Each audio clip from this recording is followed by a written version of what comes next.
Halo, Assalamualaikum warahmatullahi wabarakatuh. Balik lagi kita ke pertemuan ke-12 di perilaku organisasi. Kita kali ini akan membahas tentang kebijakan dan praktik sumber daya manusia.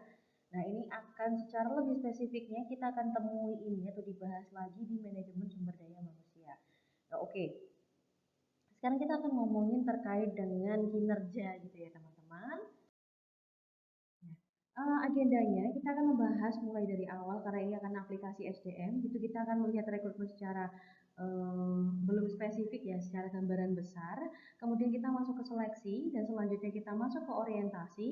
Kemudian TND ini adalah training and development. Selanjutnya penggajian dan penghargaan serta pemutusan kerja.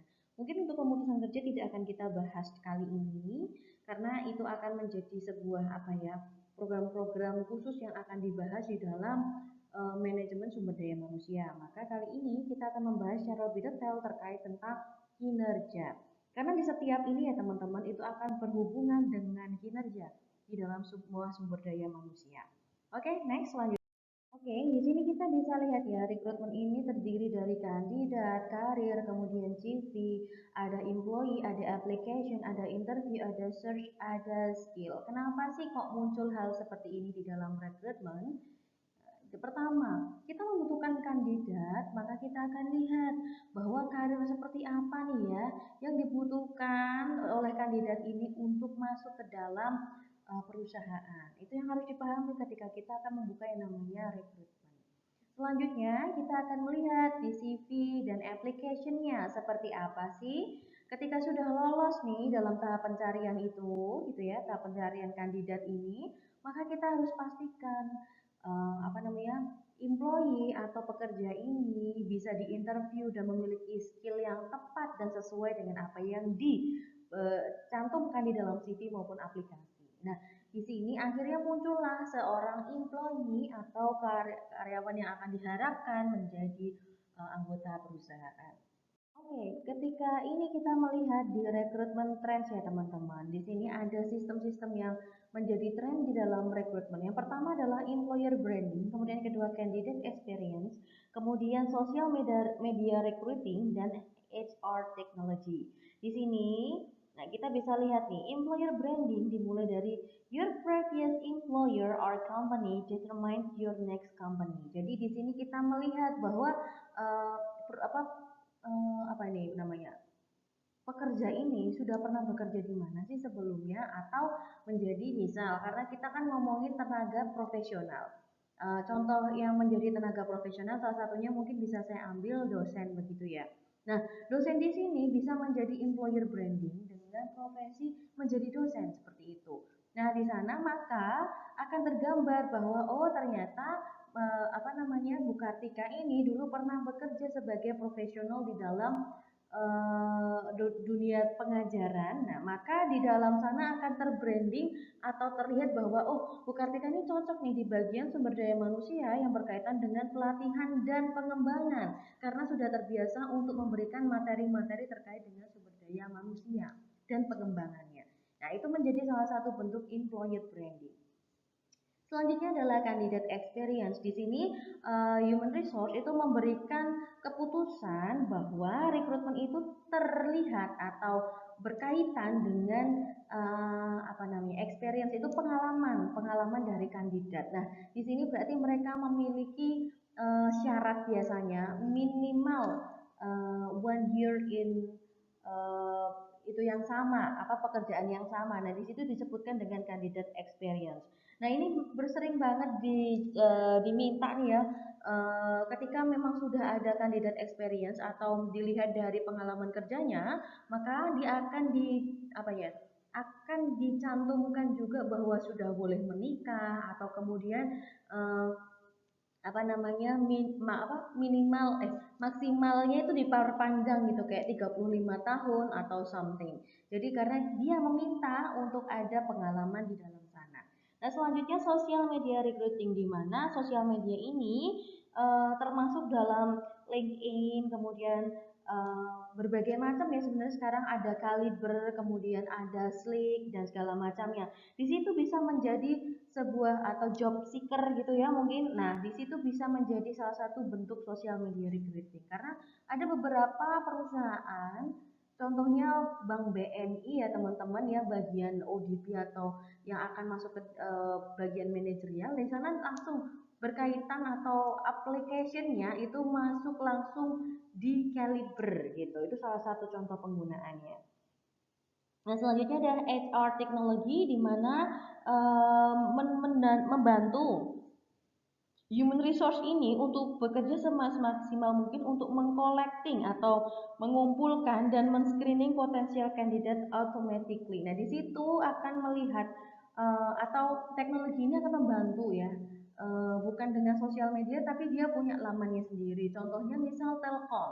Telkom itu paling utama atau paling pertama itu menerapkan apa namanya pendekatan ini ya teman-teman. Jadi apa ini tesnya itu bisa online. Kemudian yang kedua adalah Pertamina. Jadi hampir sekarang banyak perusahaan BUMN yang sudah menggunakan HR teknologi ini. Jadi teman-teman cukup harusnya ini ya juga mencoba untuk mencari pengalaman terkait dengan HR teknologi dan nggak ketinggalan juga selain tentang HR teknologi ini digunakan oleh perusahaan BUMN tapi juga digunakan oleh para PNS karena sekarang sudah musim CAT ya sudah tidak lagi bisa titip-titip atau something lah berkaitan tentang seperti itu. Nah maka kita next ya. Di sini bisa dilihat setelah tadi proses rekrutmen, kita bisa melihat proses seleksinya ya teman-teman. Di sini bisa dilihat nih, pertama masuk adalah lamaran atau riwayat hidup tadi. Kemudian ketika memenuhi syarat, maka dia akan masuk ke wawancara pendahuluan. Tetapi ketika tidak masuk, maka dia akan keluar atau tidak memenuhi syarat, ini ke kiri nih ya. Nah, setelah wawancara pendahuluan, tidak memenuhi syarat maka dia akan tetap keluar atau wawancara pendahuluan ini akan menjurus kepada tes bakat atau kemampuan. Ketika gagal, dia akan tetap keluar karena tidak memenuhi syarat, begitu ya teman-teman. Nah, ketika tes atau bakat kemampuan ini lolos, maka dia akan masuk kepada pemeriksaan referensi. Kemudian ketika referensi ini sudah dapat dikonfirmasi, nah maka akan dilanjutkan dengan wawancara dengan manajer. Nah, ketika baik, dia tidak baik, dia akan keluar, tapi ketika lancar, dia akan masuk kepada tes kesehatan. Nah, kemudian ketika gagal, dia akan sama-sama keluarnya setelah melalui tes kesehatan, tapi ketika lulus di tes kesehatan, maka dia akan masuk ke penawaran pekerjaan yang baik. Jadi, ada yang menggunakan tes kesehatan maupun tes bakat untuk konfirmasi, tapi juga ada nih yang teman-teman yang langsung seperti ini. Nah, nanti semoga teman-teman bisa melalui ya di dalam pelamaran pekerjaan nanti gambarannya kira-kira seperti ini. Walaupun tidak semua ini ya, tidak semua perusahaan atau organisasi menggunakan sistem seperti ini. Nah, selanjutnya adalah ketika teman-teman ini sudah masuk kepada proses ini orientasi, berarti teman-teman itu sudah melalui proses seleksi tadi ya. Nah, proses seleksi yang dilanjutkan dengan orientasi itu akan bertujuan dengan ini. Orientasi berupaya melakukan pelatihan dan pengembangan awal bagi karyawan baru sehingga mereka memiliki informasi yang tepat mengenai perusahaan, jabatan yang dia miliki, dan kelompok kerjanya siapa saja. Nah, kemudian orientasi ini bertujuan membantu karyawan baru menyesuaikan diri dengan memperkenalkan peran mereka dalam bekerja, organisasi dan kebijakannya, kemudian rekan-rekan kerjanya. Nah, di sini mungkin bisa ya dengan cara apa ya biasanya itu seminar atau jalan-jalan gitu ya teman-teman diperkenalkan satu persatu di setiap wilayahnya. Kemudian dengan topik orientasinya kurang lebih adalah sejarah, kemudian organisasi bentuknya begitu ya, kemudian nama jabatan dan eksekutif utama, kemudian jabatan dan departemen karyawan yang ada, kemudian denah fasilitas fisik ini penting banget karena kan apa namanya ini adalah bentuk apa sih ya pengetahuan dasar di mana teman-teman juga harus dikenalkan di kamar mandi gimana, kemudian ketika ada kecelakaan kerja harus kemana. Nah maka di sini merupakan hal yang cukup penting gitu ya di dalam topik orientasi. Nah selanjutnya adalah masa percobaan dan kemudian produk atau jasa yang dihasilkan atau biasanya ketika teman-teman ada di dalam sini bisa dijelaskan melalui ini ya teman-teman apa sih namanya apa sih OJT on job training. yang mungkin akan berhubungan dengan page atau halaman berikutnya. Kemudian ada tinjauan proses produksi, karena teman-teman juga tetap harus tahu gitu ya, apa saja yang terjadi di dalam perusahaan teman-teman. Kemudian kebijakan dan peraturan perusahaan. Misal harus datang jam berapa, hitungan telat mulai kapan. Nah, kemudian apa namanya? Termasuk penggajian dan lain segala macamnya. Karena di sini penggajian kan sudah tidak lagi dimasukkan amplop ya teman-teman, tapi juga termasuk mengintegrasikan data-data teman-teman yang bisa diakses oleh perusahaan agar penggajian dan lain segala macamnya itu masuk ke dalam rekening teman-teman. Kemudian peraturan kedisiplinan, jelas ya, buku saku karyawan ini berhubungan dengan nanti apa saja yang perlu dimiliki oleh teman-teman menjadi hak dan kewajiban gitu. Kemudian prosedur dan penegakan keselamatan kerja. Ini mungkin juga sedikit banyak akan dibahas di dalam OJT sendiri. On job training gitu ya. Oke, selanjutnya kita akan masuk ke dalam program pelatihan dan pengembangan. Nah, di sini ada jenis-jenis program pelatihan dan pengembangan. Yang pertama adalah keterampilan dasar. Selanjutnya adalah keterampilan teknis, kemudian yang selanjutnya keterampilan pemecah masalah, kemudian keterampilan interpersonal, pelatihan kesopanan dan pelatihan etika. Ini adalah program-program pelatihan dan pengembangan yang sering kali muncul ini secara umum gitu ya teman-teman. Karena program ini sebenarnya banyak banget. Misalnya, ketika teman-teman bekerja di sebuah perusahaan yang berhubungan dengan produksi dan teman-teman itu harus masuk di dalam proses produksinya, maka teman-teman akan lebih banyak masuk ke dalam pelatihan keterampilan teknis. Seperti itu.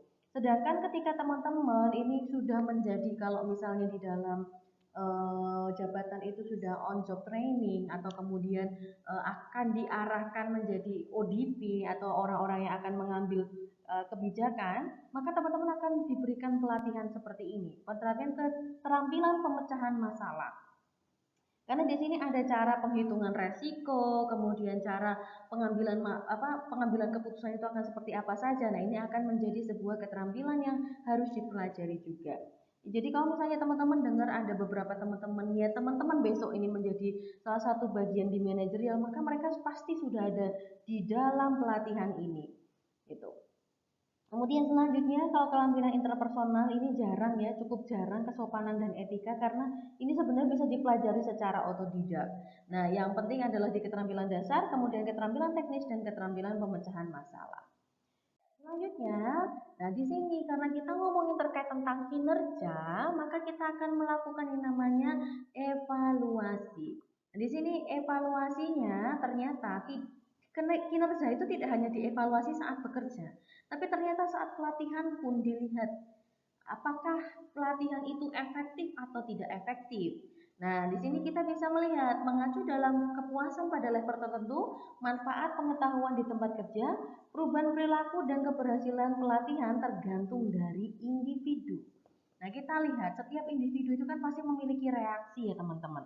Nah, reaksi di sini ini menjadi apa ya, poin penting ketika kita melakukan yang namanya pelatihan.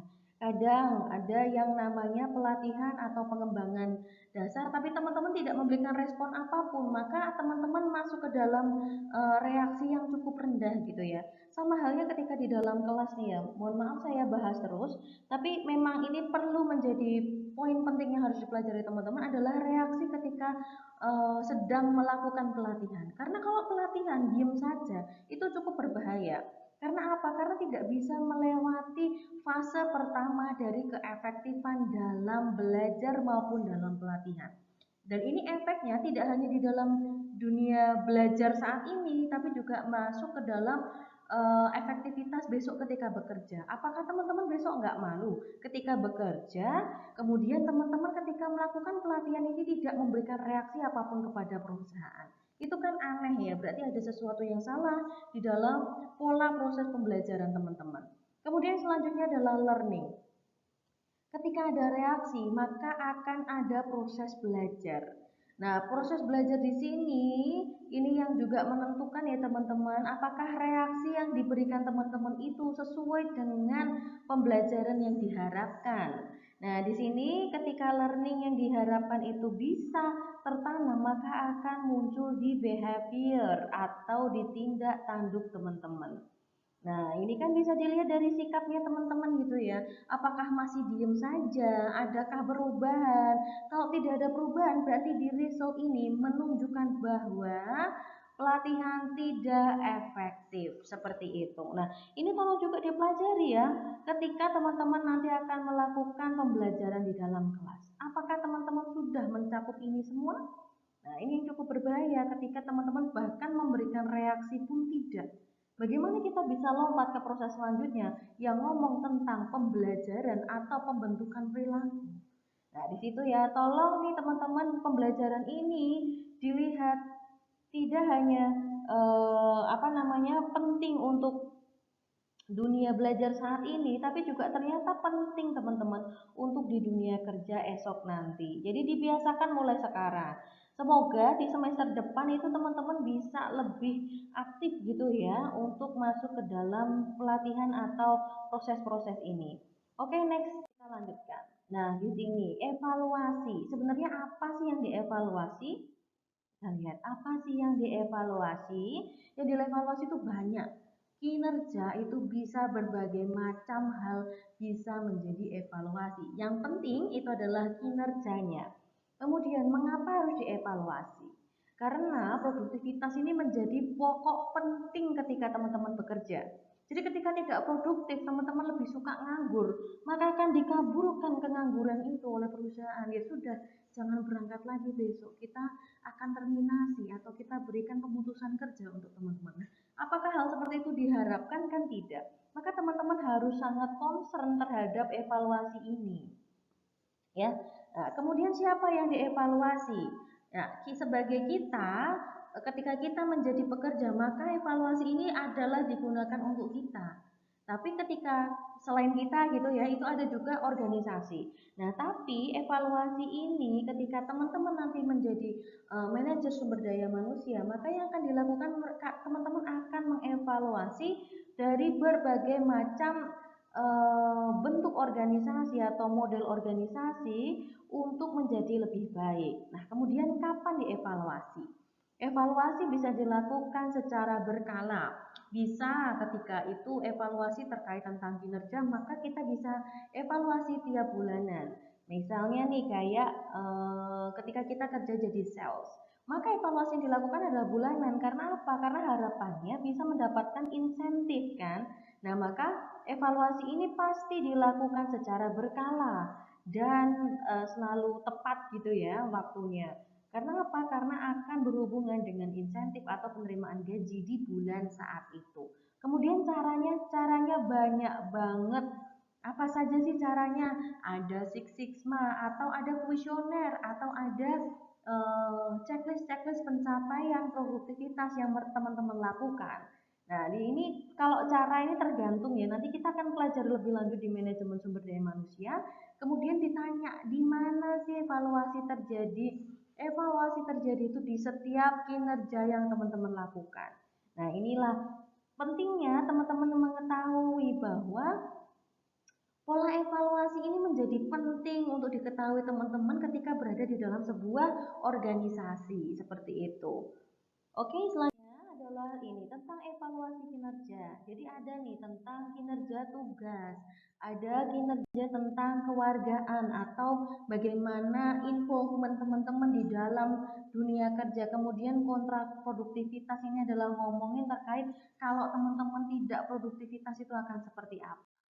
Nah, tujuan dari evaluasi kinerja adalah ini, eh, tujuannya adalah hasil kinerja setiap individu seperti seberapa banyak penjualan, biaya per unit produksi sebagai seorang manajer pabrik. Kemudian ketika evaluasi kinerja berbentuk perilaku, maka apakah perilaku individu ini dalam menjalankan tugasnya sudah tepat atau belum? Nah, ini adalah bentuk-bentuk penilaiannya ya. Mungkin bisa dilihat dari below average atau di bawah rata-rata, kemudian satisfactory, very good, excellent dan outstanding. Di sini ketika teman-teman ingin naik promosi atau jabatan, mungkin teman-teman bisa menstabilkan proses teman-teman dalam bekerja ini dengan kinerja yang cukup baik ya, maka masuk di level outstanding ini. Selanjutnya, kita akan masuk ke dalam metode evaluasi kinerja. Mungkin ini sedikit untuk memberikan gambaran ya, sedikit saja kepada teman-teman ketika nanti teman-teman masuk ke dalam batasan-batasan caranya apa saja sih evaluasi kinerja yang bisa dilakukan. Yang pertama adalah esai tertulis. Esai tertulis ini bisa menulis apa saja termasuk kelemahan, kelebihan kinerja di masa lalu, kemudian potensi ke depannya. Kemudian insiden yang sangat penting, ini apakah karyawan efektif atau tidak, dilihat dalam situasinya seperti itu. Jadi metodenya itu banyak banget yang bisa dilakukan. Kemudian ada skala grafis, ini kombinasi insiden dan skala grafis ini ya, skala grafis ya, di mana pasti ada produktivitas yang dilihat nih. Nah, ini semakin naik, semakin turun. Nah, apakah ini stabil atau tidak stabil? Dari ketidakstabilan ini, apa yang harus diperbuat oleh kita adalah menjadi lebih baik gitu ya kira-kira teman-teman. Oke, selanjutnya, perbandingan yang dipaksakan. Ini adalah evaluasi salah satu kinerja individu dengan kinerja orang lain atau orang yang lain. Gitu. Jadi teman-teman itu dibandingkan dengan orang lain untuk melihat seberapa tinggi kinerja yang telah didapat sama teman-teman. Itu mungkin terjadi ya teman-teman. Ya, selanjutnya. Saran untuk meningkatkan evaluasi kerja digunakan penilaian yang banyak atau lebih banyak penilai dalam sudut pandang yang berbeda akan semakin tepat akurasinya. Jadi nggak cuma satu sumber saja. Kemudian melakukan evaluasi secara efektif. Nah, di sini kita melihat eh, apakah penilai ini ahli dalam bidangnya. Nah, ketika itu tidak dikerjakan oleh ahli dalam bidangnya, maka akan terjadi sebuah bias yang dibilang apakah itu nantinya akan berat sebelah. Misal nih saya ceritanya nggak suka sama teman-teman, kemudian secara evaluasi saya tidak mau menilai dengan cara yang tepat padahal saya juga ahlinya. Itu juga menjadi kemampuan evaluasi yang sangat efektif. Oh, ini tergandakan, mohon maaf, ini dihapuskan saja ya. Nah, kemudian melatih para penilai. Ini jelas ya, ketika dalam sebuah penilaian ini harus tepat cara pelatihannya. Jadi ketika ketepatan penilaian ini akan bisa melakukan pelatihan terhadap penilaian sehingga penilaian terjadi itu tidak menjadi berat sebelah.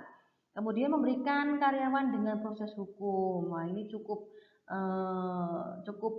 keras gitu ya perusahaannya ternyata. Nah, maka teman-teman juga harus mengerti besok ketika teman-teman ada di dalam dunia kerja atau di dalam sebuah organisasi, pastikan kinerja. Karena ada apa? Karena ada evaluasi kerja.